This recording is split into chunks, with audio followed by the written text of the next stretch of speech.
thank you all for coming tonight. I'm sorry that I have not had the opportunity to greet each of you. As Mary Bishop put it in a very nice little note to me the other day, we hope you get through this rough patch in the road, and we're working on getting health better in shape. And my dear wife, who's very tenacious about that, is working that agenda. Patty and I want to thank all of you for attending tonight. We want to thank those who planned this event and coordinated it. To those of you who have spoken this evening with such memorable words and stories, I want to thank my colleagues, both past and recent, right through last spring semester. I want to thank my wonderful friends among the Board of Trustees and the Life Trustees of the college, with whom I had a very privileged relationship, particularly when they signed up for some of the special courses that we taught. Riding horseback on the Lolo Trail in Idaho, Montana, and learning, for example, in a seminar at Monticello when we were in Charlottesville, Virginia.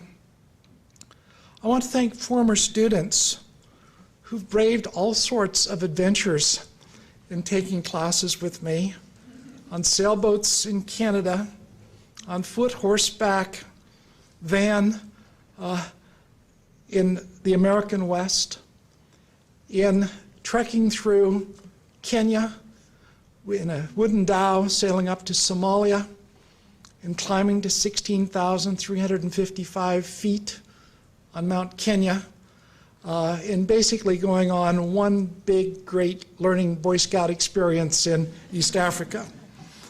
I also appreciate those of you who put up with some of the stuff I did in the classroom. I remember, for example, when we would do audio history, that you might hear a selection from Aaron Copland's Fanfare for the Common Man, a tape of Ode to Heroes with Mrs. Chairman Mao, opening with machine gun fire, and a closing of the class with a segment from the Adventures of Chicken Man. These are all examples of audio material that are worth knowing about and tracking. They help explain who we are, and they're part of those remarkable resources to which I hope we can turn. I'm also mindful of the generations of students who were brave enough and daring enough at 18, 19, 20, and 21 years old to sign up for 8 o'clock classes.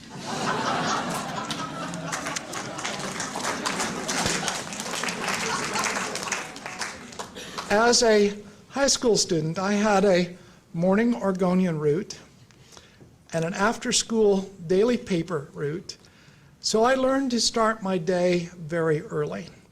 And it was always a pleasure for me to come to campus shortly after 7 a.m., to walk through this beautiful setting, and to be hitting the road in the classroom by 8 o'clock.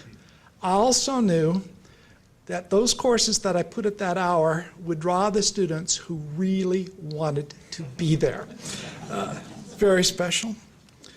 I also want to remember the friends and associates with whom I have team researched and written so many reports in archaeology, ethnohistory, or for court or congressional testimony. For me, teaching was never a job. It was a career, a calling. Teaching was an occupation I coveted as a young person. It meant, for one thing, that I would not spend the rest of my life in the Weyerhaeuser sawmill where I worked as a college student. Teaching was really wonderful as a mission. I was paid to read books. I was able to explore all sorts of subjects of interest. I was enabled to have encounters with young people with active minds facing eager possibilities. And I was able to work in a remarkable atmosphere of beautiful setting and stimulating collegial colleagues who made my career here so special.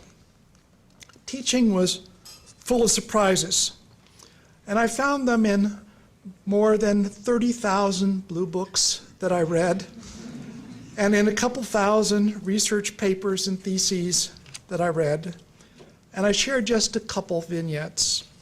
There was an essay from a student who was writing about Father Junipero Serra, the Franciscan mission founder in California. This was a paper for the History and Culture of the American Indian class. She wrote about this pious monk and described how he wore a hair shirt and carried a little scourge for subjugating his lust and spirit. And then she really got into the topic. She said, Father Serra was a pious man. He subdued the lusts of the body. He was even into flatulence.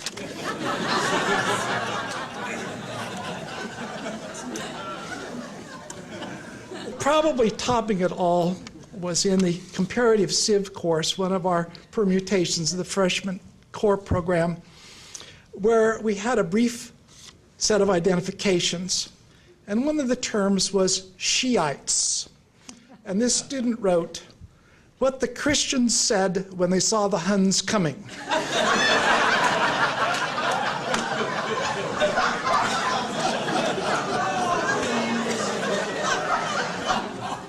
So, if I read the papers carefully, there were these wonderful little gems that were rewards for the hours expended that went in a little notebook called How Students View History. I want to express appreciation to my wife, Patty. Patty, would you stand up, please?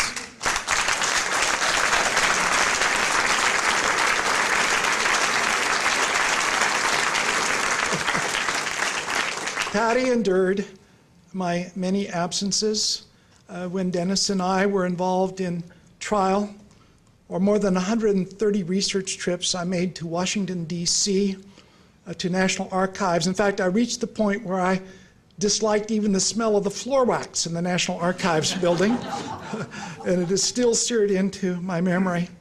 But Patty was a great supporter. We hosted the graduating students' reception for the history department for approximately 25 years at our home. Always a memorable, special moment with a lot of cleaning and yard work to get ready right at the end of the semester when, of course, I was most busy grading papers and so on. Patty gave up her career when we came to Lewis and Clark. That was really tough, but she landed on both feet and then had a very successful career as a teacher and school administrator. I extend my appreciation to a son and daughter, Andrew and Anne Marie, who stayed the course when Dad was gone and sometimes went with the course when there was the opportunity. One summer, we were leaving for the Indians of the Northwest Coast, and a student called at about 7 a.m. and said, I'm not going on the course. I said to Patty, in 2 hours, can you get Andrew ready? Let's take him off with the college students to British Columbia. We had a great time. My students enslaved Andrew at about age 9. He danced by the fire at night in his Indian outfit and had to row the dinghy for them throughout the program. Meriwether Lewis expressed hope, as he put it, for the succeeding generation. Patty and I have been remarkably blessed now for our 5 under 5. 3 grandsons, the newest, who's about 4 weeks old, and 2 granddaughters. The 5 under 5 are the focus of a new teaching mission for me and also for Patty. And lastly, I want to say that teaching at a college, and Lewis and Clark College most particular, was like engaging engaging with a marvelous time machine. It sustained the illusion of youthful adventure and eagerness. And when I looked this last month at the college's webpage, and up popped those eager, smiling young people in their sea kayaks at Waldo Lake, it was but in the blink of an eye that Stephen Amack and Andrew and I and others, not 21 years ago, but just yesterday, were there sharing in those adventures. College was a wonderful experience for me as a student. It was the ultimate of experiences to have for professional life, and it all happened in the blink of an eye. Thank you.